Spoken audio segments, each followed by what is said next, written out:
à tous, je vous salue dans le nom puissant et précieux de notre Seigneur Jésus-Christ. C'est avec plaisir que j'ai le privilège de vous retrouver encore aujourd'hui pour vous porter la parole du Seigneur. Le thème de ce soir portera sur les souffrances du chrétien. Parce qu'aujourd'hui, le chrétien doit savoir et doit comprendre que la vie dans le Seigneur n'est pas de tout repos. C'est une vie semée d'embûches, semée d'épreuves, semée de souffrances. Mais ces souffrances-là, bien-aimés, ont un but. C'est de nous travailler afin que nous puissions demain matin être à la ressemblance de Christ. Lorsque tu passes par la souffrance, tu passes par le feu. Lorsque tu passes par l'épreuve, tu passes par le feu. Tu es éprouvé, la Bible nous dit. Et c'est parce que tu es éprouvé que demain matin, oui, ton cœur sera aussi pur que l'or et l'argent. Alors bien-aimés, en ce soir, il est primordial que chacun d'entre nous puissions examiner nos vies afin que nous puissions voir si nous sommes véritablement sur le bon chemin. Parce que si en tant que chrétien, tu es tout le temps dans la joie, il y a un problème. Parce que la vie du chrétien, comme je l'ai dit, est faite de souffrance. La Bible nous parle du Christ en nous disant que le Christ lui-même a été méprisé, rejeté. C'était un homme habitué à la souffrance. Et toi, aujourd'hui, qui marches sur cette terre, qui a donné ta vie à Christ, toi qui es censé être un disciple de Christ, un serviteur de Jésus, tu es censé marcher sur les mêmes traces. Tu es censé marcher dans les pas du Seigneur. Et de la même façon que le Seigneur lui-même a été rejeté par le monde, toi et moi, parce que nous avons fait ce choix de choisir Christ, nous serons également rejetés. Je vous invite bien aimé à incliner la tête avec moi et à remettre ce temps, ce moment entre les mains du Seigneur. Amen. Éternel Dieu Tout-Puissant, Dieu trois fois saint, je te bénis mon Dieu, je te rends gloire, je te rends grâce. Et je te dis merci Père pour l'opportunité qui nous est donnée encore en ce soir de venir à toi Seigneur mon Dieu afin de recevoir Seigneur mon Dieu. Père, nous te supplions ce soir et nous te demandons pardon. Pardon pour nos fautes, pardon pour nos péchés, pardon pour toutes nos iniquités devant ta face. Tu sais ô combien, Seigneur mon Dieu, le monde lui-même est plein de péchés. Le monde lui-même n'a rien à nous offrir, si ce n'est que la mort. Mais mon Dieu, nous connaissons qu'auprès de toi se trouve la source de la vie. C'est pour cela, Seigneur mon Dieu, que nous venons à toi en ce soir, afin de recevoir l'instruction, Seigneur, et que tu puisses jour après jour nous guider dans tes voies. Seigneur, je te bénis et je remets l'assistance entre tes mains. Je remets tous ceux et celles qui demain matin visionneront, Seigneur, ce culte. Que tu puisses, Seigneur mon Dieu, toucher les cœurs, les convaincre de péché, de jugement et de justice. Et que tu puisses, Seigneur mon Dieu, attirer, Seigneur, le plus grand nombre à toi, dans ta justice, et que ta parole puisse toucher leur cœur dans le nom de Jésus. Seigneur, puisses-tu mettre en ce soir les mots dans ma bouche afin que je puisse proclamer, Seigneur mon Dieu, ta parole. Parce que oui, Seigneur, chaque jour tu désires parler à ton peuple. Alors en ce soir, Seigneur mon Dieu, éclaire-nous dans le nom puissant de Jésus. Amen.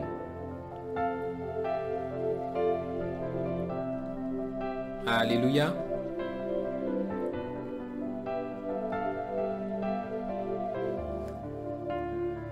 Il y a eu un jour dans ta vie où tu as donné ta vie au Seigneur. Tu as fait ce choix en constatant que le monde n'avait rien à t'offrir.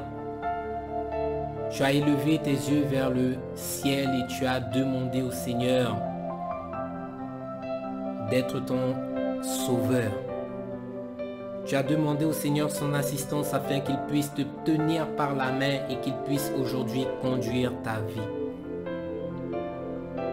Et il faut savoir que lorsque toi et moi, ou toi qui nous regardes en ce soir, tu prends la décision avec cette conviction de donner ta vie au Seigneur Jésus, lorsque tu passes par les eaux du baptême, nous le disons régulièrement au peuple, ce n'est pas un acte à prendre à la légère.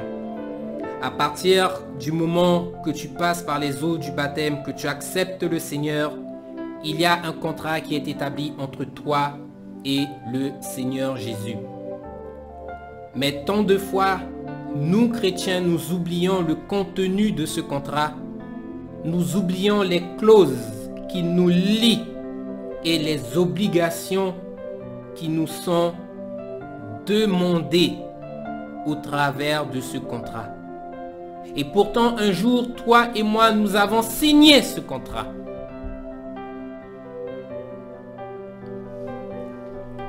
Qu'est-ce que c'est qu'un contrat, bien-aimé? Un contrat, c'est un acte, c'est une convention par laquelle deux parties s'engagent et s'obligent à respecter certaines choses. Lorsque nous faisons des prêts bancaires, des prêts à la banque pour divers projets, il y a un contrat qui est établi entre l'organisme de financement qui est le prêteur et l'emprunteur qui est le client. Il y a un crédit, pardonnez-moi, il y a un contrat qui est établi non pas par le client, mais par l'organisme de financement, avec tout le contenu, avec toutes les clauses qui vous engagent à respecter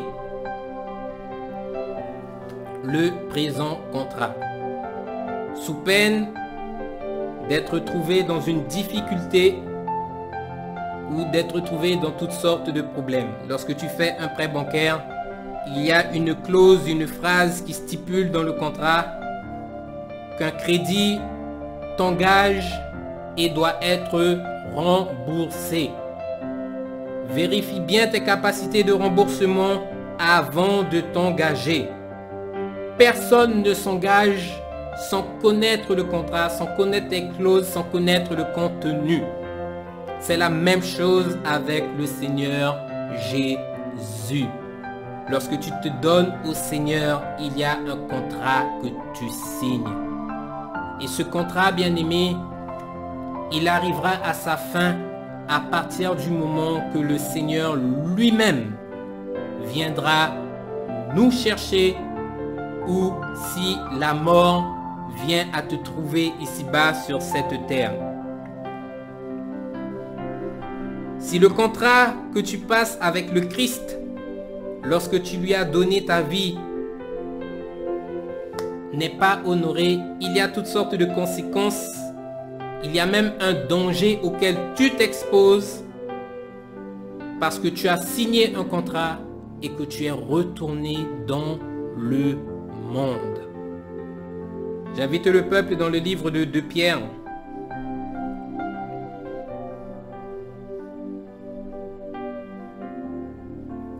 « 2 Pierre 2, nous prenons la lecture à partir du verset 20. Il est écrit, en effet, si après s'être retiré des souillures du monde, par la connaissance du Seigneur et Sauveur Jésus-Christ, ils s'y engagent de nouveau et sont vaincus. Leur dernière condition est pire que la première. » Verset 21. En complément, il est écrit, car mieux valait pour eux n'avoir point connu la voie de la justice que de l'avoir connue et de s'être détournés du saint commandement qui leur avait été donné. La Bible dit ici, à partir du moment que tu es sorti du monde et que tu as connu la voie de la justice, que tu as connu les commandements du Seigneur, que tu as connu le plan de Dieu pour toi dans ta vie, si demain matin, tu décides de regarder en arrière, regarder à tout ce que tu as abandonné en te disant, mais j'aimais bien ma vie d'avant, hein. En oubliant le contrat, les termes du contrat que tu as signé, que ta condition est pire que la première. Parce qu'il valait mieux pour toi ne pas t'engager sur cette voie. Ne pas t'engager sur cette voie, la Bible nous dit. Car mieux valait pour eux n'avoir point connu la voie de la justice que de l'avoir connue et s'être détournés du saint commandement qui leur avait été donné. Il y a danger, bien-aimé, lorsque toi et moi, en ayant donné notre vie au Seigneur, nous retournons dans le monde. Nous le voyons déjà au jour d'aujourd'hui, au travers des actualités, au travers du journal, au travers de toutes sortes de bruits que nous entendons. Ce monde qui arrive à sa fin n'a rien à nous offrir. Et aujourd'hui, beaucoup de chrétiens se détournent du saint commandement de Dieu pour pouvoir retourner dans le monde, retourner après des richesses périssables, retourner en arrière à une vie sans intérêt, à une vie sans obligation auprès du Seigneur pour pouvoir vivre selon la chair. La Bible te donne les termes du contrat. Si tu fais ces choses, ta condition sera pire que lorsque tu es venu à Christ. En d'autres termes, tu toucheras le fond. Tu tomberas si bas que ta condition sera pire que la première fois. Et il faut savoir, bien aimé, que de la même façon que le financeur, l'organisme de financement ayant établi le contrat s'est engagé à te verser, à te prêter la somme. C'est de la même manière que le Seigneur Jésus lui-même, par amour pour toi, pour moi, s'est engagé dans son amour à se livrer à la croix. L'organisme de financement a fait sa part en établissant le contrat, en signant sa part, en te retournant le contrat pour que tu puisses prendre connaissance et que tu puisses toi-même à ton tour le signer si les termes te conviennent. Mais l'organisme a fait sa part. Toi aujourd'hui, maintenant que tu as reçu l'argent, il te faut faire ta part. Respecter les clauses et les termes du contrat. Rembourser l'argent qui a été prêté avec les intérêts en plus. Lorsque tu donnes ta vie au Seigneur, le Seigneur lui-même t'appelle à respecter les termes du contrat que tu as signé. Pourquoi? Parce que lorsque tu donnes ta vie au Seigneur, la Bible nous dit que tu ne t'appartiens plus. Il faut savoir que même dans le monde, tu ne t'appartiens plus. Tout ce que la terre renferme appartient au Seigneur. L'impie que nous voyons, celui qui vit sa vie sans connaître Dieu, c'est une créature de Dieu. Il a été créé par Dieu lui-même. Le souffle de vie qu'il possède en lui, c'est le souffle de vie du Seigneur. 1 Corinthiens, chapitre 6. Nous prenons la lecture à partir du verset 20 qui nous dit: car vous avez été rachetés à un grand prix. Glorifiez donc Dieu dans votre corps et dans votre esprit qui appartiennent à Dieu. Vous avez été rachetés à un grand prix, nous dit la Bible. Tu as été racheté par le sang versé à la croix. Non pas le sang d'un être humain, non pas le sang d'un animal, mais la Bible te dit que tu as été racheté par Dieu lui-même. Le Seigneur lui-même s'est donné pour nous afin que nous puissions avoir la vie éternelle. Et la Bible dit, glorifiez donc Dieu dans votre corps et dans votre esprit qui appartiennent à Dieu. À plus forte raison, lorsque tu donnes ta vie au Seigneur, tu ne t'appartiens plus à toi-même.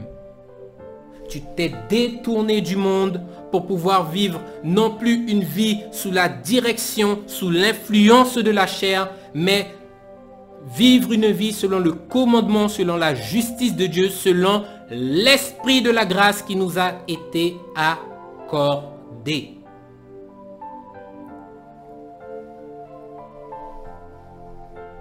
Lorsque tu donnes ta vie au Seigneur, là où la chair dominait,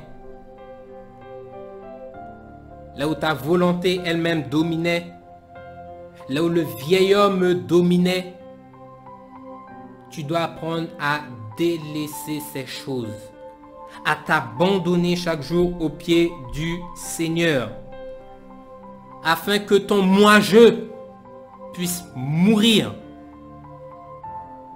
et que tu puisses laisser le Seigneur lui-même s'asseoir sur le trône de ton cœur.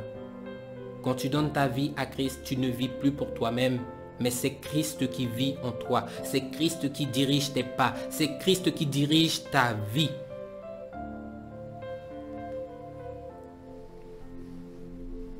N'oubliez pas, vous avez été rachetés.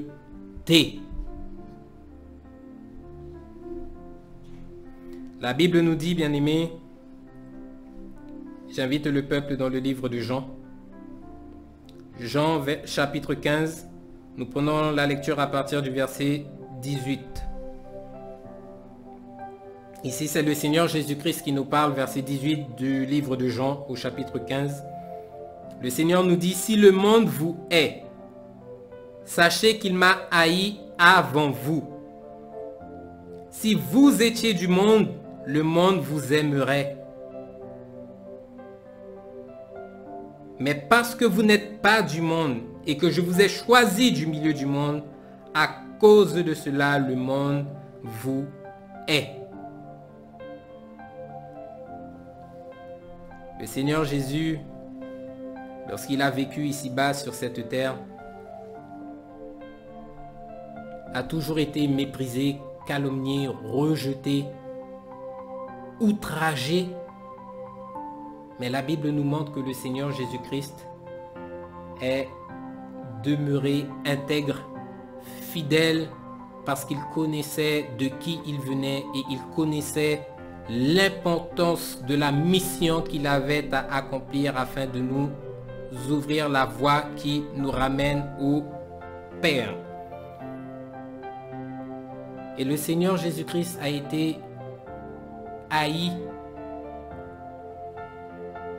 parmi tous les hommes. Il est le premier à avoir été haï, rejeté, méprisé. Et nous qui sommes aujourd'hui enfants de Dieu, marchons dans les voies du Seigneur, marchons dans les pas du Seigneur, nous sommes exposés au rejet, à la calomnie, à l'outrage, aux insultes. Dans d'autres pays, comme nous pouvons le voir, ça va même aux atteintes physiques. Les apôtres même, lorsque vous voyez leur histoire, ils ont été battus à plusieurs reprises. Certains ont été décapités, tués. La vie chrétienne n'est pas sans souffrance. Il te faut mesurer toutes ces choses avant de t'y engager. Parce que lorsque tu t'y engages, c'est pour pouvoir vivre une vie pleinement agréable à Dieu dans la foi. Et peu importe la souffrance qui se présentera devant toi, il te faudra rester debout comme le Seigneur lui-même est resté debout. Un chrétien, c'est une personne qui a foi et qui est fort parce qu'elle espère et elle attend le secours du Seigneur. Le Seigneur et sa justice. Le Seigneur défendra son enfant. C'est pour cela, bien-aimés, que nous ne devons pas croire que donner notre vie à Christ, c'est donner notre vie passée par les eaux du baptême, dire oui, je suis né de nouveau, Seigneur Jésus, je te remercie, et 2 heures après, je retourne dans le monde. Lorsque tu donnes ta vie au Seigneur, la mondanité doit sortir de ta vie.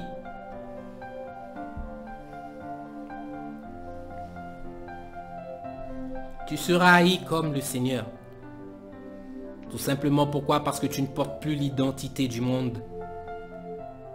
Le monde t'aimait parce qu'avant tu ne faisais qu'un avec lui. Aujourd'hui, c'est avec le Seigneur que tu ne fais qu'un. Et le monde ne comprend pas et ne reçoit pas les choses qui viennent de Dieu.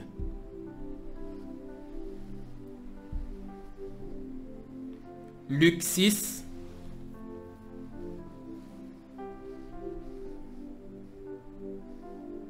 Nous prenons la lecture à partir du verset 22. Il est écrit, heureux serez-vous lorsque les hommes vous haïront, lorsqu'on vous chassera, qu'on vous outragera et qu'on rejettera votre nom comme infâme à cause du Fils de l'homme. Dans ce passage-là, bien aimé, il y a plusieurs choses. La Bible nous dit que le monde, les hommes nous rejetteront. Premièrement, ils nous haïront, ils nous chasseront, ils nous outrageront et ils nous rejetteront. Juste à lire ce passage-là, vous voyez que la vie chrétienne, ce n'est pas de la joie. Il faut savoir, bien aimé, qu'il n'y a pas que le monde qui te rejettera. Mais le rejet se vit également dans la famille. La Bible nous dit que l'homme aura pour ennemi les gens de sa maison.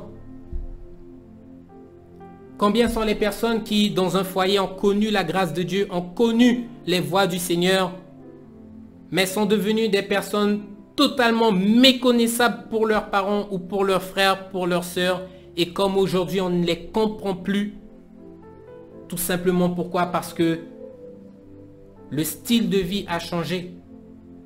Les vêtements ont changé. La façon de parler a changé. La façon de se comporter a changé. Tu emmènes la lumière dans les ténèbres et ça dérange.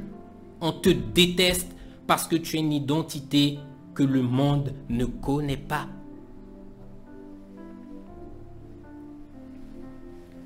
1 Pierre 4.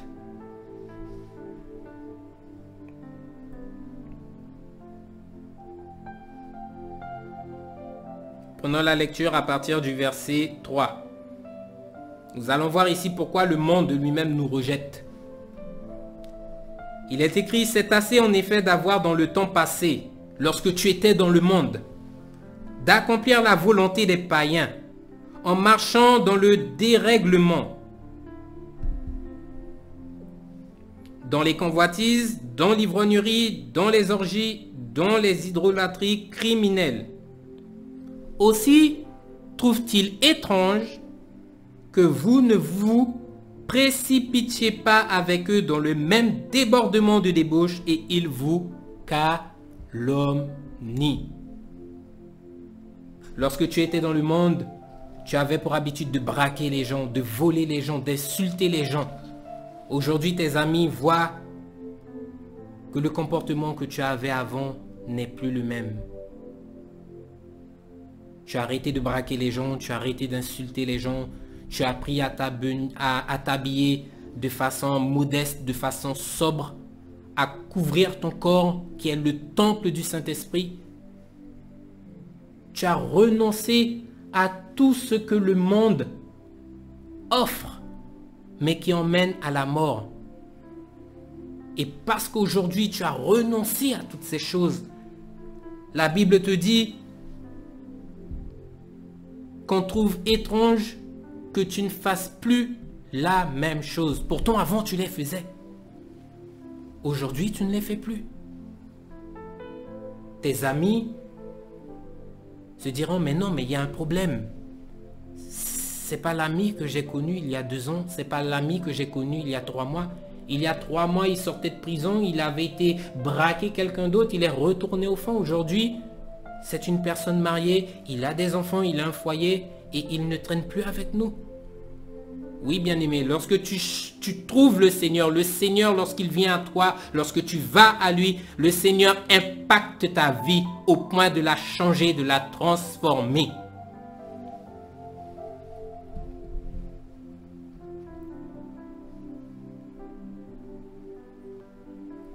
J'invite le peuple dans le livre de Luc. Nous retournons à Luc. Le livre de Luc au chapitre 9. Nous prenons la lecture à partir du verset 23.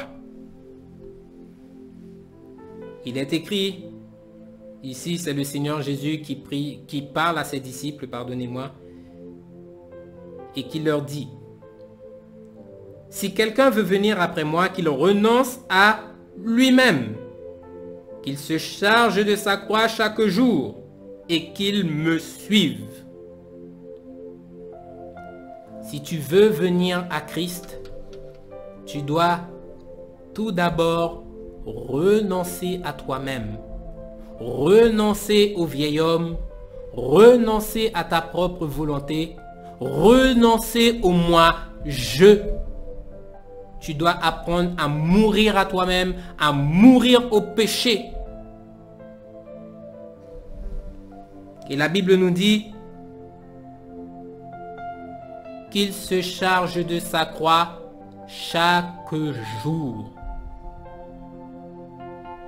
Qu'il se charge de sa croix chaque jour et qu'il me suive. Porter ta croix, bien-aimé, c'est pas de tout repos. Ta croix, c'est toutes les épreuves, c'est toute la souffrance que tu rencontres ici-bas sur cette terre en tant qu'enfant de Dieu. Certains, lorsqu'ils voient l'épreuve, la difficulté arriver, se disent non, non, non, non, non, j'ai signé Seigneur, mais j'ai pas signé pour ceux qui arrivent devant moi là. Ils préfèrent regarder en arrière et fuir, alors que dans l'épreuve, bien-aimé, le Seigneur lui-même est là et nous soutient. Qu'il se charge de sa croix chaque jour, la Bible nous dit. Donc porter ta croix, bien-aimé, c'est un travail constant. Aujourd'hui, tu t'es levé, le Seigneur t'a fait grâce, tu as eu le souffle de vie en toi. Tu dois apprendre à marcher et à crucifier ta chair. Demain, si Dieu veut, le Seigneur te fait grâce, tu as encore le souffle de vie. Tu vas devoir porter ta croix et crucifier ta chair de nouveau.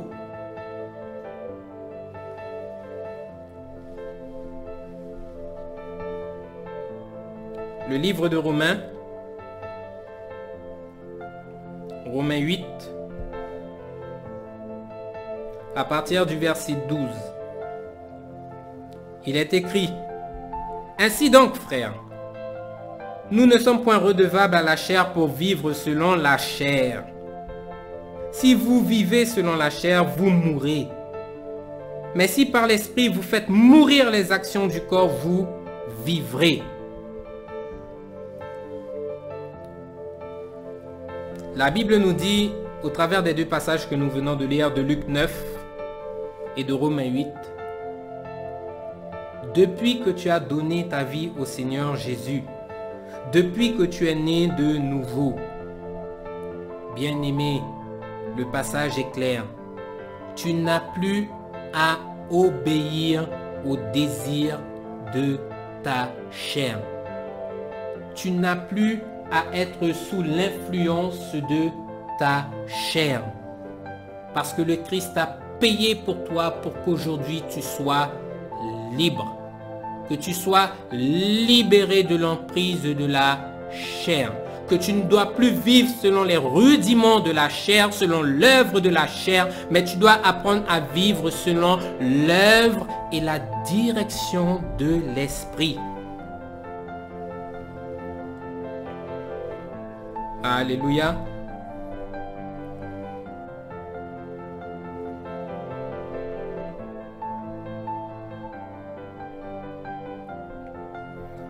Nous prenons le livre de 1 Pierre.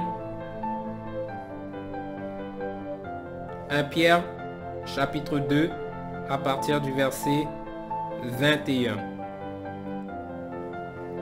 Il est écrit, verset 21. Et c'est à cela que vous avez été appelés, parce que Christ aussi a souffert pour vous, en vous laissant un exemple, afin que vous suiviez ses traces. Le Christ nous a laissé un exemple en sa propre personne, en sa propre mort à la croix, afin que nous puissions suivre son exemple. De la même manière que le Christ a porté sa croix jusqu'à la mort, toi et moi, nous devons nous charger chaque jour, quotidiennement, de notre croix, et nous devons suivre les pas de Christ en apprenant chaque jour à crucifier notre volonté, crucifier nos désirs, crucifier la chair. Nous sommes appelés à passer par le même chemin que le Seigneur Jésus-Christ. C'est pour cela qu'il est dit dans Matthieu 10. Je vous invite rapidement, Matthieu 10.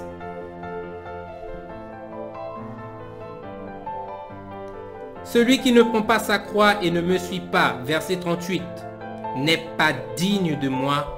Et celui qui voudra conserver sa vie la perdra, mais celui qui la perdra à cause de moi la retrouvera. Bien-aimé, il faut savoir que c'est par beaucoup de souffrances que toi et moi, le chrétien, l'enfant de Dieu, c'est par beaucoup de souffrances qu'il passera pour hériter du royaume de Dieu. Le Seigneur Jésus nous a laissé un exemple au travers de sa vie ici-bas sur cette terre, mais lorsque nous voyons la fin du Seigneur, la Bible nous dit qu'au jour d'aujourd'hui, il est assis à la droite de Dieu dans les lieux célestes. Et tu dois savoir que même ici-bas, la vie dans ce monde n'est pas sans souffrance. Tout ce qu'il nous faut faire ici-bas, il faut que nous puissions nous battre pour avoir et pour obtenir satisfaction. Tu vas à l'école, c'est pour étudier, pour qu'à la fin, que tu puisses avoir un bagage en main pour pouvoir demain matin trouver du travail. Aujourd'hui, si tu veux être un médecin, c'est 25 ans de ta vie, 25 ans d'études que tu dois passer avant de pouvoir exercer ta profession de médecin. Mais pendant 25 ans, tu as souffert. Ça n'a pas été facile. Pendant 25 ans, tu t'es donné, tu t'es battu pour pouvoir avoir ce diplôme. Pour pouvoir ressortir diplômé et pour pouvoir demain matin être un médecin. C'est pareil pour tout ce qui est avocat, tout ce qui concerne le droit. Peu importe le métier, il faut que tu puisses te battre pour pouvoir avoir la qualification. Ici même déjà, ce n'est pas facile. Alors il ne faut pas croire que gagner le royaume, c'est facile. Il va falloir que tu puisses payer un prix pour pouvoir rentrer dans le royaume. C'est pas sans souffrance. Acte 14.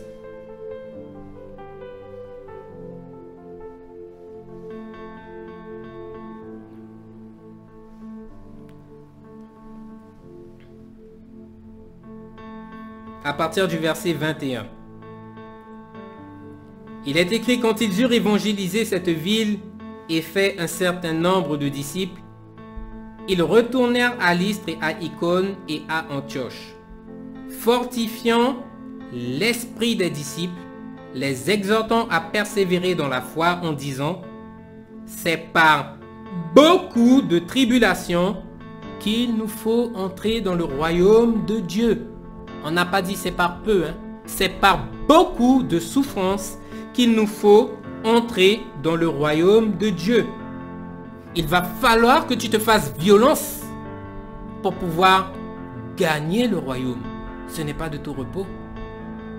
Alors d'où sort cet évangile à l'eau de rose? Cet évangile qu'on nous prêche qui nous dit « Donne ta vie au Seigneur. C'est bon. Tu fais partie de la famille du Seigneur. Tu as gagné le royaume. Tu peux retourner dans le monde, vivre ta vie. Le plus gros, c'était de donner ta vie à Dieu. » Ah bon? Le Seigneur a payé à la croix pour que tu puisses te baptiser et retourner dans le monde. Le Seigneur Jésus est venu dans ce monde. Il s'est baptisé pour retourner dans le monde. C'est là l'exemple que le Seigneur nous montre? Non, le Seigneur a crucifié sa chair. Il a pris sa croix et il est mort à la croix. Et c'est publiquement, bien aimé, qu'il a porté sa croix. Ce qui veut dire aujourd'hui, si tu portes ta croix, tu seras vu de tous, du monde entier, de ta famille, de tes amis, du monde entier. Parce que tu as décidé de suivre Christ. Et tu n'as pas honte de suivre Christ. Tu n'as pas honte de porter ta croix.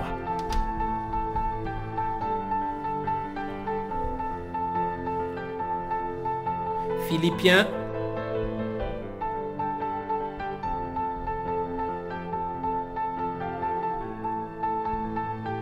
Philippiens chapitre 1, à partir du verset 29.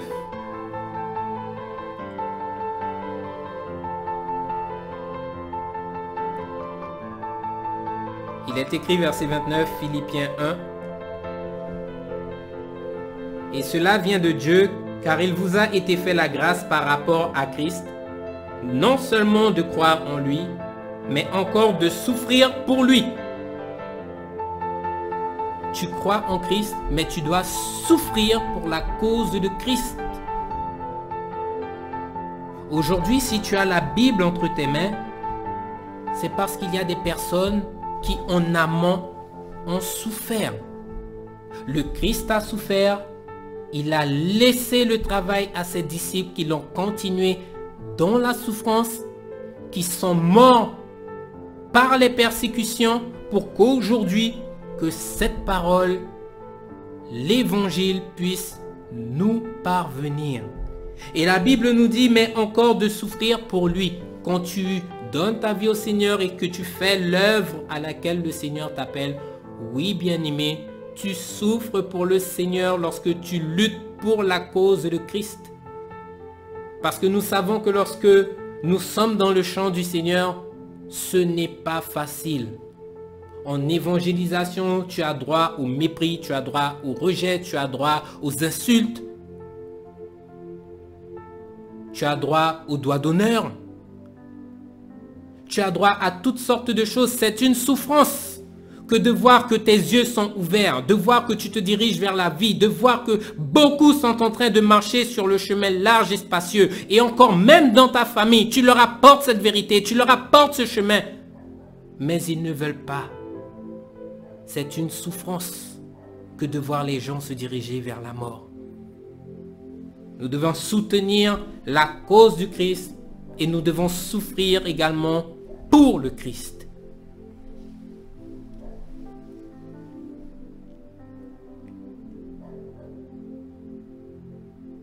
Verset 30. En soutenant le même combat que vous m'avez vu soutenir et que vous apprenez maintenant que je soutiens encore. En d'autres termes, ce n'est pas aujourd'hui tu es venu, tu as fait l'œuvre du Seigneur, tu t'es battu, tu as porté ta croix, allez hop, demain, je suis au repos. Non, c'est quotidiennement que tu œuvres dans le champ du Seigneur et c'est quotidiennement que tu crucifies ta chair. C'est quotidiennement que tu portes ta croix. Mais il y a quelque chose de merveilleux dans la parole, c'est que le Seigneur est puissant. Comme un père veille sur ses enfants, le Seigneur lui-même dans l'œuvre ne nous abandonne pas. C'est pour cela que la Bible nous dit, nous ne sommes pas orphelins. Le Seigneur, jusqu'au bout, nous aide, nous fortifie dans l'œuvre à laquelle il nous appelle. Matthieu 11.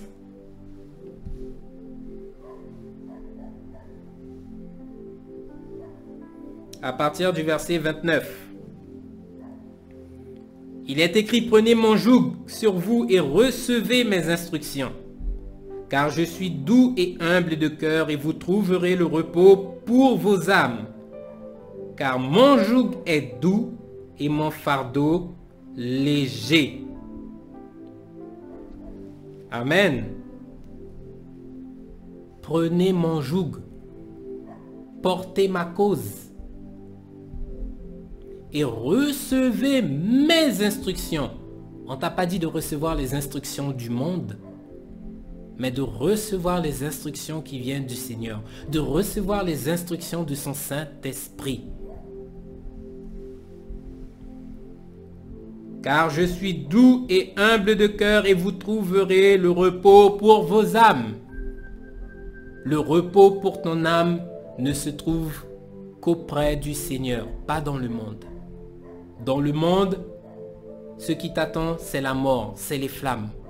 Dans le Seigneur, l'heure arrive, et elle arrive à grands pas, bien-aimés, où tous ceux et celles qui sont dans le champ du Seigneur, dans la persévérance, dans la repentance, dans la sainteté, dans la justice, trouveront le repos de leur âme auprès du Seigneur dans l'éternité. Et comme je l'ai dit, nous ne sommes pas seuls. Le Seigneur nous assiste parce qu'il nous a fait une promesse. Nous continuons dans le livre de Matthieu 28. Nous prenons la lecture à partir du verset 19. Ici, c'est encore le Seigneur qui parle. En appelant ses enfants, en appelant ses disciples à œuvrer dans le champ, dans sa moisson.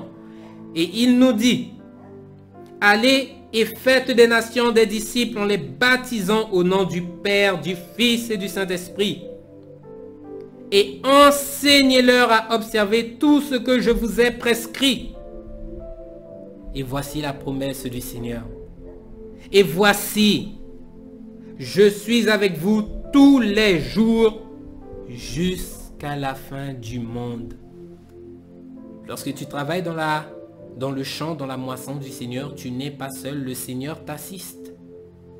Le Seigneur, au travers de son Saint-Esprit, t'assiste, il t'équipe, il te rend fort dans l'épreuve, dans l'adversité. Tu n'es pas seul. C'est pour la cause de Christ que nous souffrons.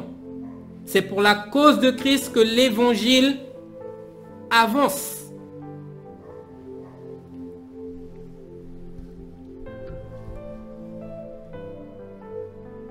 Amen. J'invite le peuple dans le livre de 1 Pierre 4.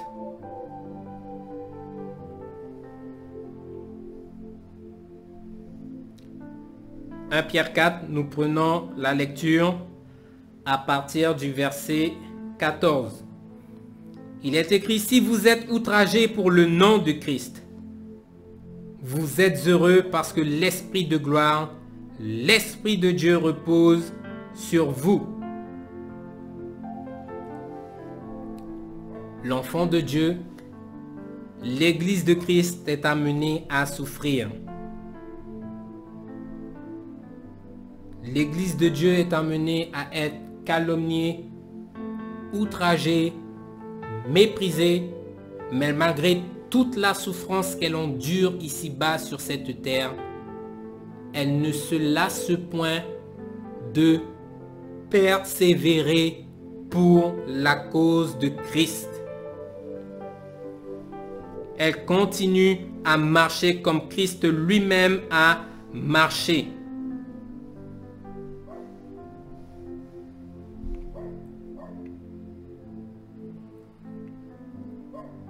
Il est écrit dans le livre de 1 Jean, au chapitre 2, nous prenons la lecture à partir du verset 5.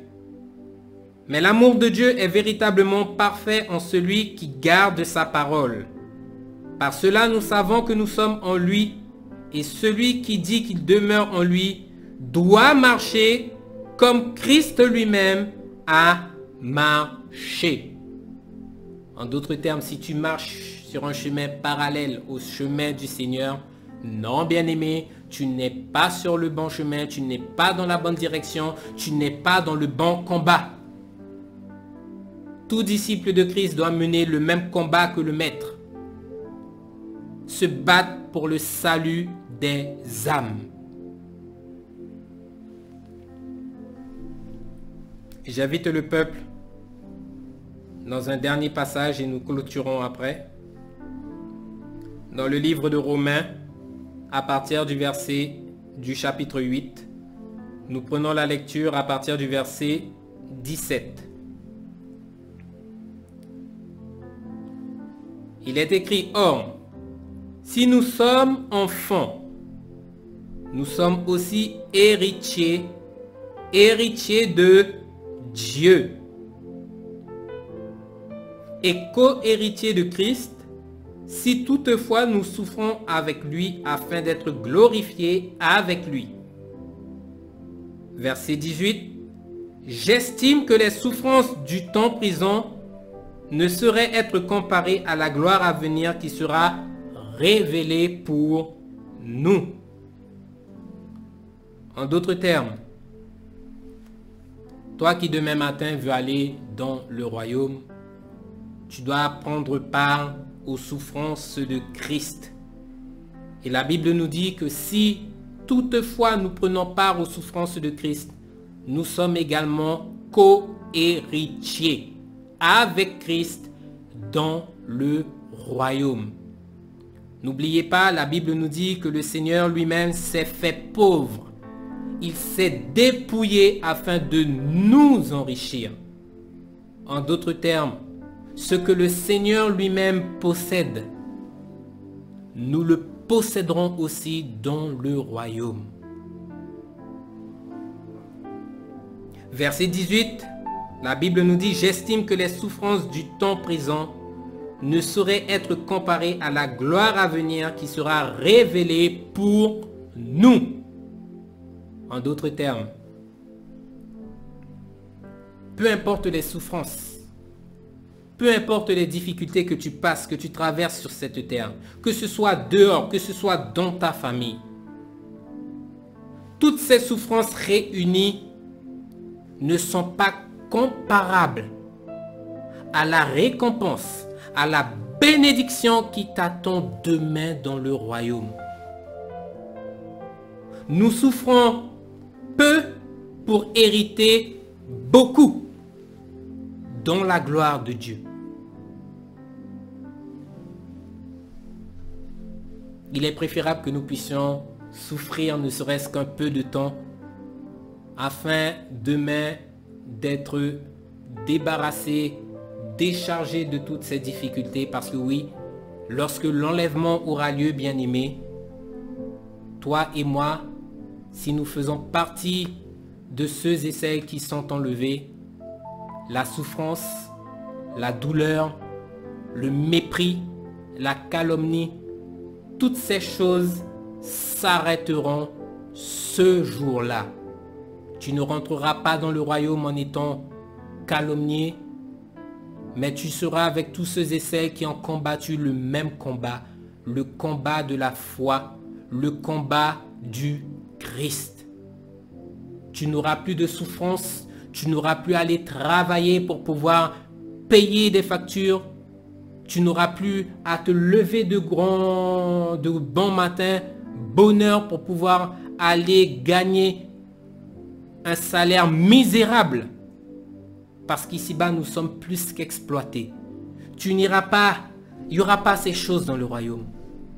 Nous serons affranchis de toutes ces choses à partir du moment que nous aurons atteint la destination finale, le royaume de gloire, le royaume des cieux. Alors bien-aimés, considérez cette parole. Le chrétien n'est pas amené à être dans une joie constante ici-bas sur cette terre, mais la vie du chrétien est parsemée de souffrances, elle est parsemée d'embûches. Tout simplement pourquoi? Parce que en face, tu as un adversaire. Un adversaire qui ne veut pas te voir debout, mais qui veut te voir à terre. Il faut savoir que lorsque tu étais dans le monde, Satan lui-même ne se souciait pas de toi. Mais à partir du moment que tu as donné ta vie au Seigneur, tu es devenu une menace potentielle pour le diable. Et la Bible nous dit que le diable lui-même est descendu vers nous dans une grande et ardente colère. En d'autres termes, il n'est pas venu jouer avec toi, il n'est pas venu jouer avec moi. Enfants de Dieu, tenez votre position parce que le Seigneur est fidèle. Amen. Nous allons remettre ce temps et ce moment entre les mains du Seigneur avant de clôturer. Amen. Seigneur mon Dieu Père, nous te bénissons, nous te remercions Seigneur pour ce temps, pour ce moment. Nous te disons merci Seigneur mon Dieu pour l'instruction que tu as permis que nous puissions recevoir en ce soir Seigneur. Puisses-tu cette parole Seigneur mon Dieu porter du fruit dans nos vies, dans nos cœurs Seigneur. Et que nous puissions centrer Seigneur mon Dieu nos vies sur toi. Tu connais Seigneur mon Dieu toutes nos souffrances, toutes nos difficultés. Mais mon Dieu fortifie-nous afin que nous ne puissions pas perdre espoir et que nous ne puissions pas abandonner.